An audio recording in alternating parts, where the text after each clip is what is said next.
That's right, Jennifer. Carolyn Phillips just went through 18 nerve-wracking days, and that's to say nothing of her son's experience. Now, Jonas March was in the National Guard, but was doing contract work in the country when he was detained here in Mahmoudiya, which is about 20 miles south of Baghdad. I don't know where we're going. I don't know what's going to happen. I'll call you when I can. For nearly 3 weeks, voicemails and phone calls were all Carolyn Phillips had to know her son was safe. Iraqi forces detained Jonas March and 2 other contractors on December 9th in an area known as the Triangle of Death. He called me and he told me that they were detained. There was 8 trucks. They were hauling munitions. That's what they do. Phillips says being detained is part of the job for her son, but this time was different. Nothing was happening. You know, maybe tomorrow, maybe tomorrow. I was worried because simply the troops had withdrawn. You know, they were gone from there. March told his mom the Iraqis fed him, but not well. He lost 12 pounds over the 2.5 weeks he was held, but he was not harmed. I'm still not dead. Just let me know I'm okay. I'll talk to you later. On Tuesday, after 18 days of worrying, Phillips got the news. The Iraqis were letting Jonas March go free. It was fantastic. We were sitting here, and actually I got the word through my friend Ron. And then from there, it just, you know, he's going to be home tomorrow. It's all good. It's all good. As of September 30th, more than 20,000 registered sex offenders live in Georgia, close to 500 of those right here in Chatham County. Only Fulton and DeKalb counties house more offenders. Their crimes range from aggravated assault to possession of child pornography, from rape to molestation, and all of those offenses will land them on a registry that is often permanent.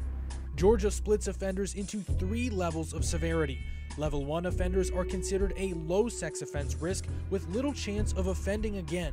Level 2 offenders carry an intermediate amount of risk. The State Sex Offender Registration Review Board determines there's a decent chance they'll commit similar crimes in the future.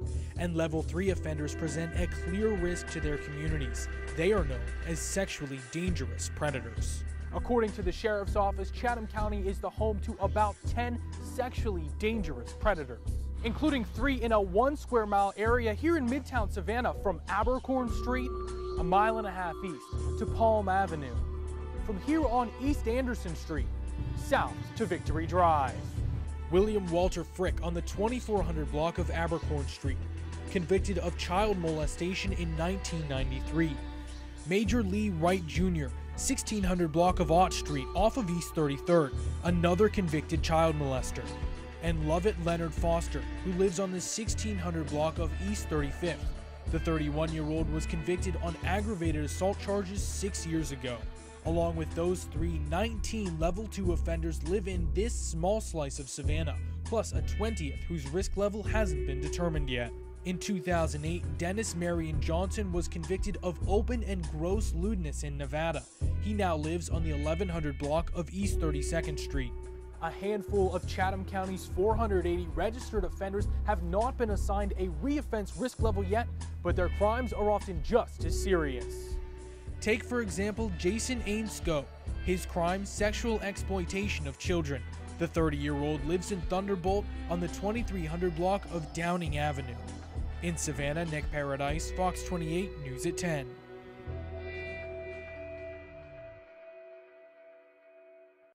The Peach State splits its sex offenders into 3 categories, depending on how likely they are to commit similar crimes in the future. The most threatening of those are called sexually dangerous predators. In Chatham County, they include men like Joseph Moore. The 57-year-old lives in Colonial Oaks on Mill Road. Nearly 10 years ago, he was convicted of child molestation. Across town on Staley Avenue, you'll find another convicted child molester. Bernest Jonell Moore was convicted of his crimes back in 1996. He's also a level 3 offender. Sex crimes aren't connected to socioeconomic status. You'll find offenders in Savannah's wealthiest neighborhoods, and here in Garden City, which according to the GBI registry is the home of 15 sex offenders. One of those, Robert Allen Winkster, 58 years old, a convicted rapist living on Old Louisville Road, and Robert Michael Oglesby, who lives on Hurdy Avenue. The 53-year-old was convicted on child molestation charges in 1999. Both Oglesby and Wingster are level 2 offenders. Even here, in an otherwise quiet subdivision off of Quaco Road, you'll find 6 registered sex offenders. Hampton Place looks about as safe as you can get, and it might be. But the neighborhood between the Pooler Parkway and Highway 17 is also home to a few people like Richard Allen Griffin, convicted of child molestation in 2004. Every time a sex offender or a sexually dangerous predator moves, they must register their new address with the sheriff of the county in which they live. Otherwise, they might quickly find themselves back behind bars. Georgia law requires offenders to check with law enforcement periodically, and county agencies must perform address checks at least once per year. Chatham County keeps a closer eye on dangerous predators like Ricky Lamar Bice, a level 3 offender convicted of statutory rape 10 years ago. Also, Eric Andrew Campbell, another convicted child molester. He's 51 years old, lives on Googe Street, and is considered a high-risk offender. Every day, it's the same thing for deputies Octavius Anderson and Christopher Blunt. He's at work. Still staying here? Going door to door, paying visits to Chatham County's registered sex offenders. State law requires annual residence verification checks. Chatham County's sex offender registration and tracking unit checks in 4 times a year. We decided to be proactive. I mean, we rather find the guys in compliance. And this is a way to let them know that we are watching them and the community's watching them. The SORT unit's goal is that when sex offenders and dangerous predators know there's a watchful eye on them, they won't reoffend. And the sheriff's office has deemed it an important enough mission to go from 2 investigators to a 6-person team in the 5 years since SORT was founded. Anderson views the public as part of that team too. We investigate neighborhood complaints.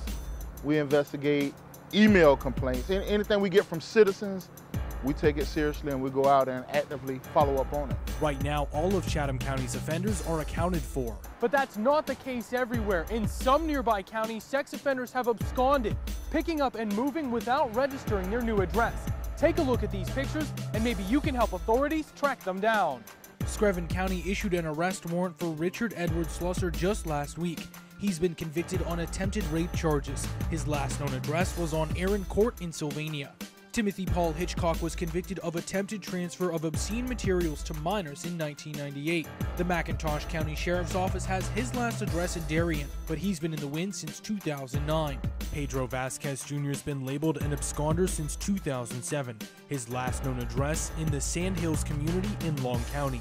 His crime, indecent sexual conduct with a child. If you know anything regarding the whereabouts of these men, contact your local county sheriff. Nick Paradise, WJCL ABC. Vicki Edwards is a survivor. She hurts from head to toe, but nowhere compares to the pain in her heart. Her 5-year-old granddaughter Michaela, one of the storm's youngest victims. She was like, "Grandma, we gonna be okay?" And I told her we was. But I didn't know, but she was with Grandma. Little remains of their Tuscaloosa home. Michaela's mom and younger sister, also hospitalized, don't even realize she's gone. Vicki and her family took what is normally some sound advice by hiding in their bathtub. Unfortunately, there was nothing safe in this tornado's path. The bathroom wall flew out. My daughter the tub flew out. I flew out. Me and Jasmine was holding hands and our hands separated. She doesn't know how she made it, but thanks God she did. Her family's tragic story is repeated all over Tuscaloosa, just different names, faces, and places. Search and rescue teams continue combing the rubble, though they admit they're now looking for victims and not survivors. Edwards can't yet fully accept all that's happened. Sometimes I feel like, why am I not crying enough? I mean, I was with them every day. They was the closest thing to my heart. Her surviving granddaughter is in good condition and should be released from the hospital soon.